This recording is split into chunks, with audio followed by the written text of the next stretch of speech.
Welcome back everybody to Forza Horizon 5, and today we're taking a look at the 1990 Aston Martin Lagonda.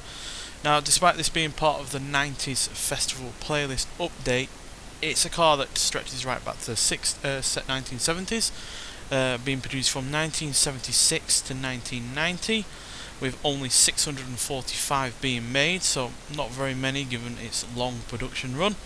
So yeah, this wasn't the first time that Aston Martin did a saloon car, as they also did the Rapide in the early 60s. Even less of those were actually made, though, only 55. And yeah, the name Lagonda harks back to the late 40s when Aston Martin bought that name, as they were a car manufacturer in their own right back in the 30s and such. But the Lagonda name hadn't really been used since the late 50s, so Aston Martin decided to revive the name and help revive its fortunes, as they were in quite financial dire straits back in the early 70s, so they needed a new car to really revive its fortunes. And initially it did do that, because they had a huge amount of deposits for this car, but ultimately the car was a initial failure. The electronics failed, despite the huge amount of money that they spent on it, and the fact that it cost nearly £50,000 in the late 70s, early 80s, which, yeah, only the likes of Rolls-Royce and Bentley were any more than that. So yeah, it was unfortunate really, because I think this is quite a radical looking car, to be honest, in comparison to everything else from the 70s and 80s. There's really not much else out there, especially as far as saloon cars go.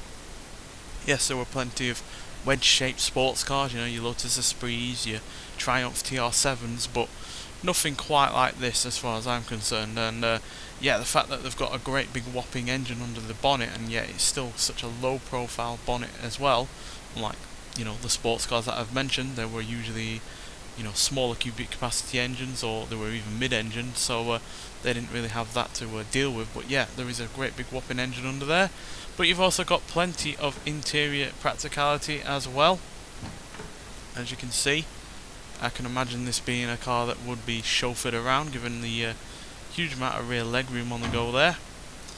You've also got a decent sized boot, as you'd expect for a car of this size, but it's not quite as you know, intruding into the passenger compartment as you might expect. It's quite secluded to the rear end, and that's why we've no doubt got so much legroom. And yeah, inside it was quite a technological revolution, even though it was a bit of a damp squid in terms of them actually working, because this was the first ever car to come with LED screens. Yes, but they did not work very well. But as you can see, they do work here, and yeah, that is a revolution for 1976. No car had that back then. Obviously, a lot of American cars would eventually get this kind of technology back in the 80s, but yeah, 1976, that was yeah, quite a revolution. But unfortunately, they didn't really work, and neither did the touch buttons either. They weren't physical buttons; they were touch buttons that you would find on maybe early, you know, phones and such, which again didn't work, which is a great shame, because that was quite a technological revolution.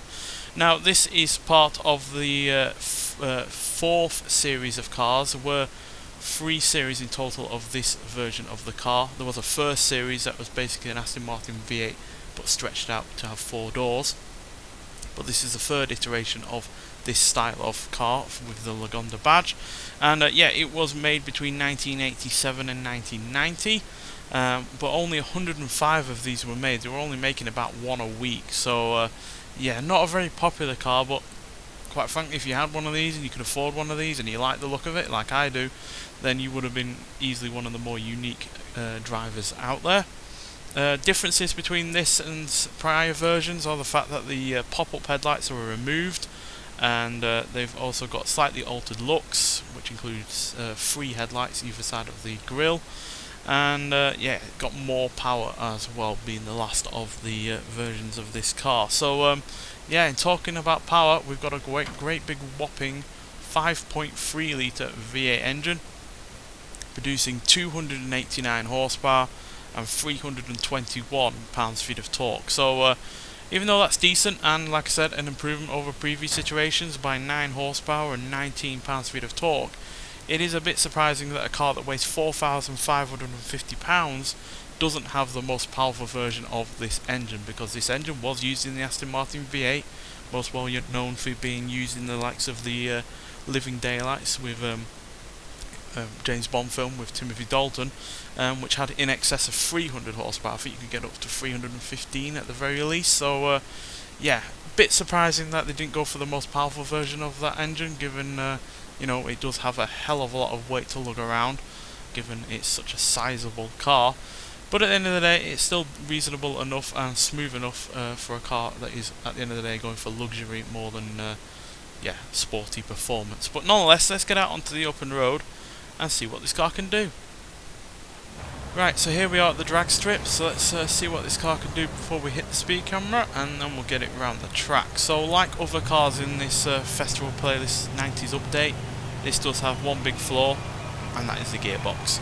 It's unfortunately only a 3-speed automatic, which, yeah, really does slow the car down, especially off the line. As you can see there, it really wasn't up for moving all that much. Obviously the amount of weight that the car has as well isn't helping, but that automatic gearbox really does it no favours. There was a 5-speed manual available, but unfortunately we do not have that with this car. So yeah, got over just over 100 miles an hour there, which is decent enough for a car of this weight and lacking in power, but yeah, it's certainly no quick mover. Again, whether or not it would have been any better with a manual and extra power, who knows, but yeah, I can see why this automatic gearbox and the slightly detuned engine has been optimised or chosen for this car. And that's purely because it is, at the end of the day, it's supposed to be a luxurious car. It's supposed to be comfortable, smooth, and able to travel long distances without any issues. And I can imagine it does that in great and fine style. So, yeah, no issues with that in that regard. Some people have had an issue with this car actually being included in the Festival Playlist 90s update, given, yes, it is from 1990, this car, but it is a car from the 70s at the end of the day. And, yeah, therefore a little bit outdated by the point of 1990. So yeah, we're at low-end C-Class as well, and yeah, those are the stats. Now the braking and handling are actually fairly decent for a car of A, this age, and B, of this weight, and the speed is fairly reasonable as well, but acceleration, launch are absolutely pathetic, really pathetic for a car that has this size of an engine. But again, it's because of the weight and because of the gearbox, especially in terms of the launch. So yeah, which is a big shame, to be honest, but at the end of the day, I like to drive cars that aren't perfect. I find them more interesting to drive, I find them more engaging to drive, and when, you know, it comes to upgrading them, there's usually more to do, and there's also the fact that it can be a bit of a sleeper on races. So yeah, but nonetheless, let's hear what this car sounds like, and then we'll talk about it some more.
So yeah, slightly got ahead of myself there with the car. I was expecting the brakes to be a little bit more effective on that corner.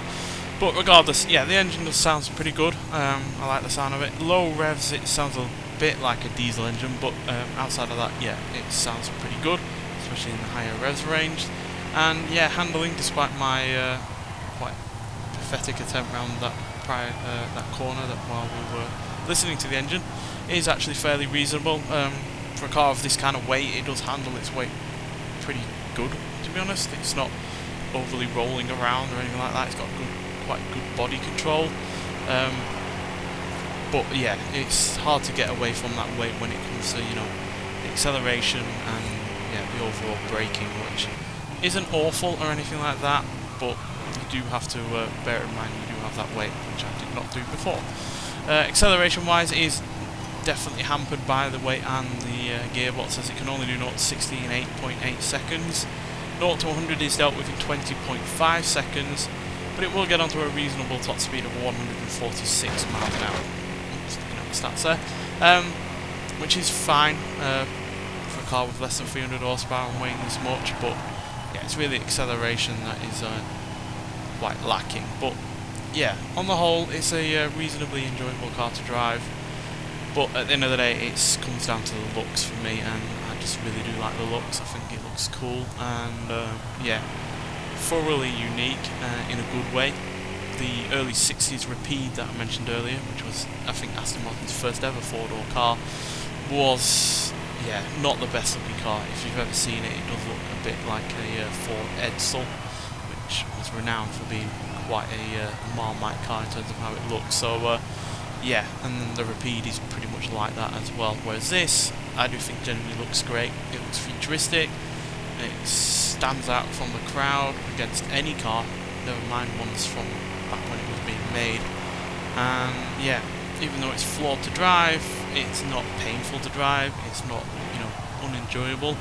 And like I said, I do like to drive around in flawed cars, and cars that I've seen are as a bit underwhelming, and yeah, this can be seen as that, but for me personally, it's fantastic to have this car in the game. It really is. It's one of those cars that I've always wanted in a Forza game, ever since I started playing Forza, ever since I saw this on an old Top Gear episode where James May was talking about it. I've always wanted to drive it on a game, and yeah, I'm glad that that has finally become the case. So yeah, you can get this for 20 points in the festival playlist. It is well worth getting. It's easily one of the most unique cars in this game, and yeah, I'd like to hear your thoughts on it if you've driven it already. Nonetheless, thank you for watching, and I'll see you in the next one. Bye.